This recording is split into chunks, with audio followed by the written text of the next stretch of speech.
Hey guys, what's up? My name is Dannic. My name is Dyro. And you're watching BPM Radio Australia.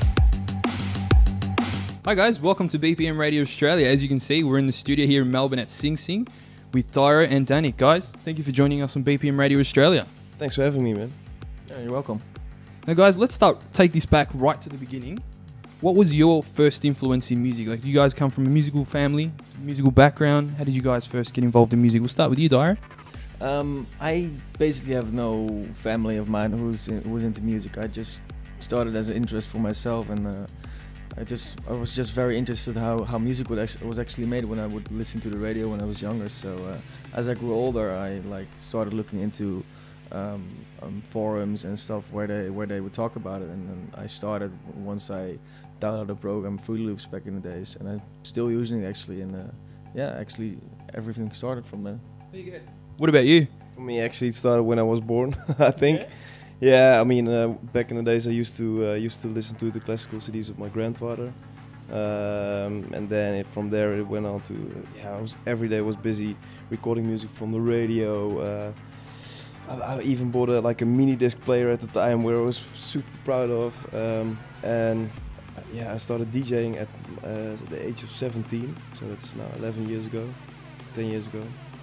And I don't know, music is my life. And did you start off DJing or producing first? DJing, yeah. It started for me when I was 17, playing in a local bar. And then there was this club which opened in my hometown, and they were looking for DJs that could play house music. I was like, yeah, cool, I can do that. I played house music at the time, but I wasn't really, into it. But yeah, it naturally grown into that, and I started making edits and bootlegs and mashups, and from making mashups and bootlegs it got into producing tracks. What about you, Dyro? Did you start off as a DJ first or in production? No, for me it started the other way around. I was very interested in making music, as I said before, so I was just producing a lot of songs, and I really knew what I wanted to produce, so kept it down under for a long time, and when I knew it was good enough, I started sending it out to friends and whatever, and started putting it online, and one way or another it found its way to Hardwell, and I noticed him playing it at a festival in America called Electric Zoo in New York. So he contacted me on SoundCloud. I got in contact with his management, and they picked me up from there. They just took me to Miami, everywhere, and one of the first revealed label nights in Miami was my actual first show as Dyro, so it's pretty cool. Now, was this what you wanted to do as a career path from early on, or was this something that just sort of happened? No, it's never something that happened. Of course, I really enjoyed DJing as well, but for me, producing music and being able to play it for a wonderful crowd is the best thing there is. So it's a combination. What about you, Danny? Was this something that you were actually aiming for as well, or was it something that, like I said to Dyro, that just happened? You mean production-wise? Or? No, I'm talking about your career. Actually, no, because it's only been 2.5 years now that I quitted my job just to focus on music, because I was always DJing on the side, and I wanted to do something with my study. So I was a marketing manager for 3 years at a good company, and at which I had a lot of fun. I was always in my head thinking about music and DJing. If I had gigs the next weekend, I was always when I was working, I was like, oh man, I actually need to produce some music or make an edit of that track. And actually, my family was really supportive. They were like, come on man, you gotta follow your passion, you got the talent, you have a good agency now, so go for it. And that was a hard decision, but I'm so glad I did it. Well, you guys were telling me just before that you guys are working on a collaboration at the moment. Tell us a little bit about that. We started the collaboration, I think, in April last year when we were on tour. We did a reveal tour together in America. It was really cool, and we had a few days off in Montreal, I think. So we rented the studio, just like we did right now, and just started work. And we already planned on doing a collaboration. So we just did it, and it took a long time for us to actually finish it. But we're on the final stages right now. So is this an EP coming out or something like that? No, it's just a single track, but we wanted to make it 200% banging. we were like 100% satisfied with it, and I think like the result came out really good. Have we got a name for the track at the moment? Yeah, it's called Radical. We're planning on WMC with our own night in the Wall in Miami, which is called Radical as well. Yeah. The night. And we invited some friends. For me, it's gonna be Mac and Cremont. It's gonna be my support act. And for Dyro, We're still working on invitations. Nobody likes me, so yeah. No. And just before you guys actually get up there on stage, do you guys have any pre-gig rituals? Something to maybe calm the nerves? Ooh, yeah.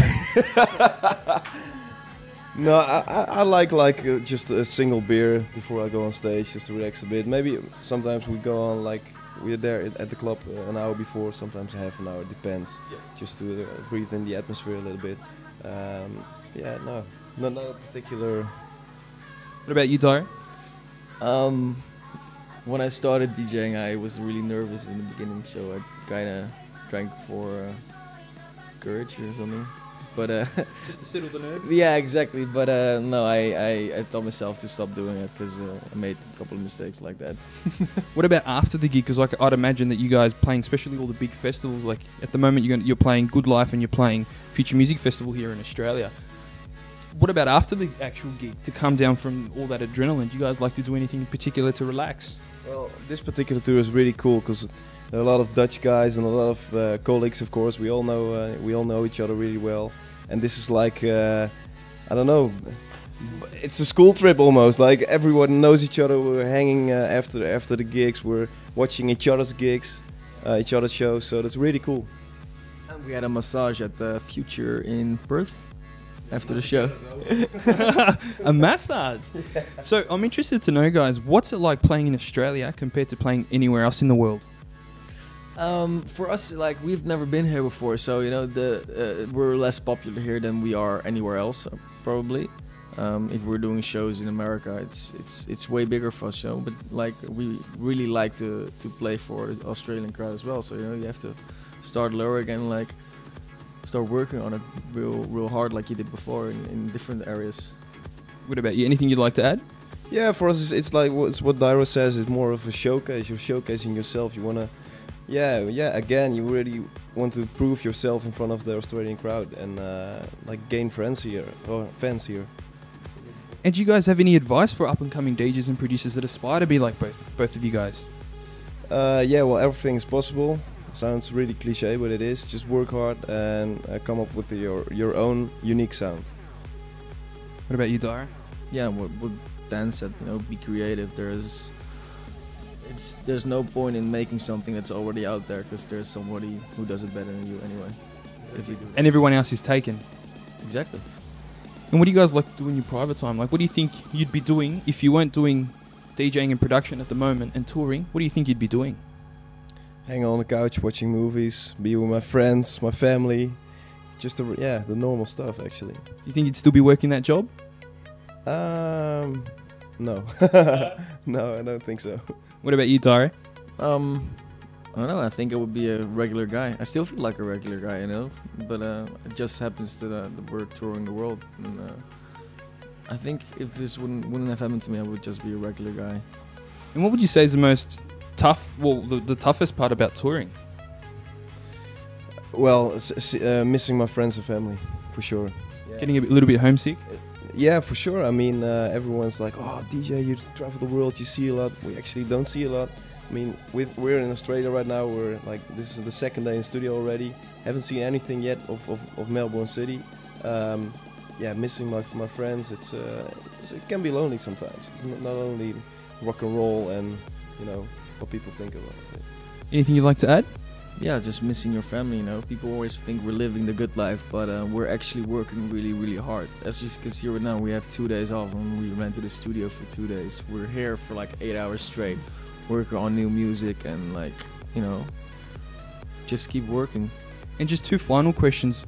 The first one is, how hard is it really for people that don't actually understand, for you guys to actually make tracks when you have a deadline to make a track? Well, you have to imagine that, like, if you're on tour and you also have to make music, like, if you're flying and playing shows every day, people think like, oh, you're playing shows every day, but like you have to wake up at 9 a.m., go to the airport, take a flight, be on an airplane for hours, sitting in a fucking tight space, and then you land, and then it's already like late in the afternoon. You can maybe take a nap, and then you already have to go to the next show, and then you play that show. When you come back at like fucking 2 a.m., you have to wake up the next morning again really early. So, and that's for like weeks straight. And also you have to find time to make music in between and make the mashup, work on your shows, stay healthy. You know, it's pretty hard. Then again, it's a creative process. You can't force it. Like yesterday, we were in the studio and yeah, nothing came out really. But now we're like fresh, and we were like, come on, guys, let's do this, and hands on, and yeah, we got something cooking now. What's that? And then you guys came along and fucked it up. We're sorry. So we'll get out of here really quickly. Just the final question: what do you guys have planned for 2014? I'm doing my first Mexico tour. We were doing the first time Australia. Working on a lot of songs. Just keeping it up as it is. What about you, Danny? A lot of own new tracks coming up. I think I'm gonna release like maybe 6 or 7 new tracks this year. We do the Revealed Bus Tour in America in April, which is gonna be a lot of fun. And then again, yeah, like all the major festivals, unbelievable. First time playing Ultra this year. Tomorrowland. Congratulations to you both. Thank you. And then again, yeah, like all the major festivals where I dreamed of when I was little, and now I'm actually playing there, so it's really cool. Well, guys, thank you very much for joining us on BPM Radio Australia. It's a pleasure to have you, and all the best for Good Life and Future Music Festival. Thank you guys very much. There you go, guys. Dyro and Dannic.